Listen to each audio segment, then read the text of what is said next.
On February 24, 2020 in Oak Park, Michigan, career criminal Kenyel Brown shot himself in the head in a backyard after being surrounded by police.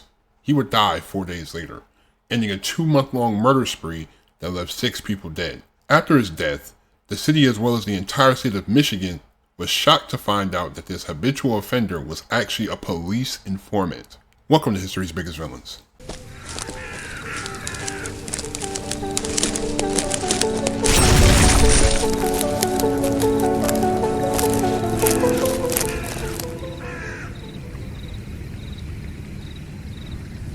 Kenyel Brown was born on July 3, 1979 in River Rouge, Michigan. He had a large family with several siblings and spent his childhood in the River Rouge area as well. He was a good basketball player in high school before he developed a drug addiction, which caused a huge shift in his personality. He would then commit to a life of crime. In August 1997, Kenyel was arrested on assault charges and sentenced to a year in the Wayne County Jail. After being released in 1998, he was arrested again in 1999 for gun possession and resisting arrest, receiving a suspended 4-year sentence. In October of that year, he was arrested again for illegally possessing a taser.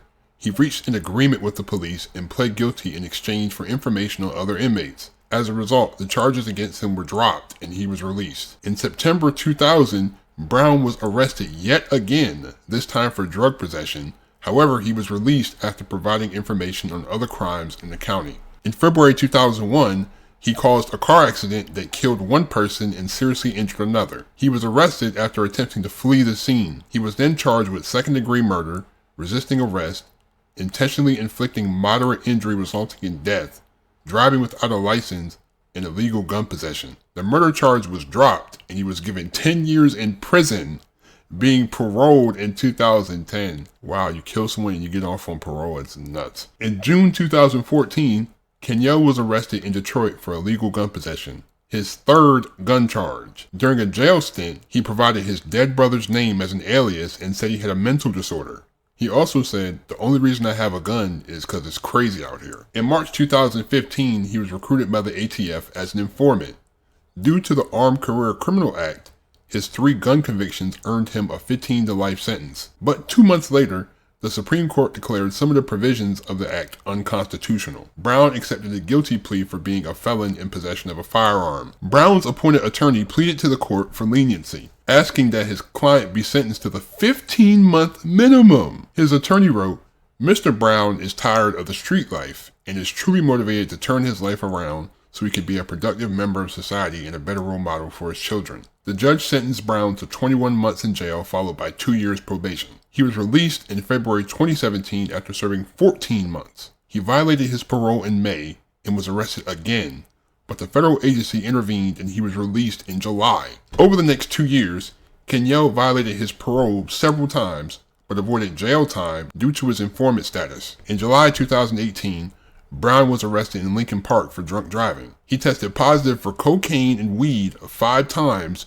between September and November of that year. In January 2019, he tested positive for cocaine, opiates, and benzodiazepines. According to his probation report, he failed to comply with the substance abuse program, and he missed his scheduled treatment session on October 2nd, 2018. On November 2nd, 2018, the therapist noted that Brown hasn't contacted her to schedule any treatment sessions and hasn't returned any attempts to contact him. Brown also missed 4 scheduled drug tests from December 2018 to February 2019. In March, he was arrested for the previous probation violations, but in May 2019, he was again released on a $10,000 unsecured bond. He was sent to the Sacred Heart Inpatient Drug Treatment Program in Madison Heights, where he stayed for 3 weeks. Brown was released from Sacred Heart on June 12, 2019. 2 weeks later, he was arrested in Hazel Park after police found him asleep in his car with a blood alcohol level of 0.137. In Michigan, the legal limit is 0.08. He also had a suspended license. He was sentenced to 72 days in the Oakland County Jail on September 5th, 2019. On December 7th, 2019, at around 3:15 a.m., Kenyel got into an argument with 31-year-old Lauren Harrington before shooting her multiple times, killing her. On January 30th, 2020 in Beechwood, Brown visited some childhood friends, 48-year-old Dorian Patterson and his brother Gerald, as all of them drank to excess. After Gerald left to go to work, 52-year-old Kimberly Green and 44-year-old Clifton Smith came by the house. Late in the evening, an argument occurred and Brown shot all three of the others in the house, killing Green and Patterson as well as wounding Smith, who managed to leave the crime scene and report the incident to the police. Based on his testimony and that of Gerald Patterson, Kenyel Brown was put on the wanted list and his informant status was terminated. Well, duh. On February 18th, Brown shot and killed 49-year-old Garcias Woodyard in Highland Park while trying to rob him. 2 days later, 41-year-old Amir Thaxton was shot dead inside his clothing store in Detroit, with his money, valuables, and car stolen afterwards. Thaxton was familiar with Brown. On the day of his murder, he was recorded visiting him on video surveillance as well as his car. And after this, Brown became a suspect in his murder. 2 days later, Brown shot and killed 36-year-old Eugene Jennings while trying to steal his car. According to investigators, he was his last known victim. The manhunt for Brown was led by the United States Marshal Service Detroit Fugitive Apprehension Team, the ATF, and the Explosives Detroit Field Division. On February 24, 2020, Brown was seen visiting an adult bookstore in Oak Park. He was spotted by 2 employees who called the police. He couldn't escape in time as the police soon sectioned off several blocks and began a search operation to arrest him. Brown tried to sneak away by moving through houses but was spotted by tenants, after which he was surrounded by police in the backyard. As he was being arrested, Brown shot himself in the head. He initially survived, but due to complications, he died 4 days later on February 28th. He was 40 years old. After his death, the community as well as the entire state of Michigan were shocked to find out that Brown, a repeat offender, was a police informant. On October 29, 2015, U.S. District Judge Bernard Friedman held what was supposed to be a sentencing hearing for Brown, who had repeatedly violated probation stemming from a 2014 gun arrest. Brown had failed drug tests, been arrested for drunk driving, and missed mandatory meetings. But instead of locking him up for his repeated parole violations, Friedman released him at the request of a federal law enforcement agency that, for reasons undisclosed, wanted Brown free. Friedman never mentioned that request in court, though he obliged, telling Brown that while he's aware that he has a hard time following the law, he was going to give him a break. There were no objections from the prosecution. "I know you have an alcohol problem," Friedman told Brown, "and I know some other things are going on in your life right now, which I appreciate, but it's the right thing to do, and as a result of that, I'm going to give you a break." The judge continued, "I'm going to discharge you from probation, not give you any other time, because I think hopefully you can stay out of trouble. And I think you're doing some of the right things too, and I appreciate that. And I think you're entitled to a break for that." Then came a warning. "So stay out of trouble," Friedman urged Brown. "I don't want to see you again, okay?" Brown responded, "Thank you, Judge." That same day, the Detroit police signed Brown on as an informant. He would work for a Detroit DEA task force. According to DBD Chief James Craig, Brown only conducted one operation and nothing came of it.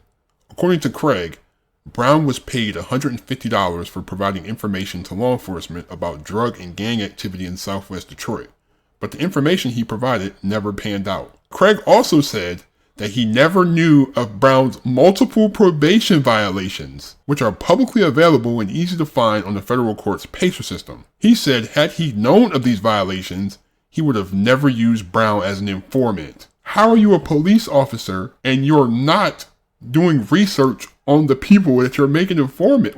What type of police work is this? This is a failure of the justice system. This is a legit failure because it's obvious that this dude didn't belong in society because he would get arrested, then he'd get out, and 2 months later, 5 months later, he's doing another thing that's getting him arrested. He's getting arrested again after time after time after time after time. How many probation violations do you need to okay, we need to lock him in jail for a good amount of years? 3 gun charges, multiple drug test failures, failure to adhere to the court mandated meetings. You killed someone in a car crash and you seriously hurt another person and you're driving with a illegal gun since you're a felon and you're driving with no license? You should have put him away for at least 30 years or more. But the system. We got to use you to catch more people, as if his information was so much more useful than the next guy you could have gotten. Come on, man. That doesn't even make sense. And now 6 people died because of the lack of structure. You obviously see this guy is a habitual offender. This guy violates his probation every chance he gets. He doesn't care that he's on probation. He's going to keep doing what he's doing. You're just constantly letting him out. Those 6 people that died should have never died. Really, the first person that died in the car crash shouldn't have died either. You should have stopped him after that. But, typical I don't even know what it is. And for the police officer to say that he didn't know that he had multiple probation violations, that's bullshit. That's legit bullshit. How are you a cop and you don't research the people that you're talking about? Like, you obviously know he's committed crimes. You don't look into his record, into his rap sheet, and see what, like, all these, his long rap sheet. You don't see all these arrests. You don't see all these gun charges, all these drug arrests. I don't know, man. Hope you enjoyed this story. I really appreciate all the support you guys give me on this channel. Thank you to everyone who watches these videos. Thanks to all the subscribers. Appreciate all of you. Leave a like, hit that subscribe button if you're new, turn on my post notifications. Thank you so much. Have a great day. I'm out. Peace.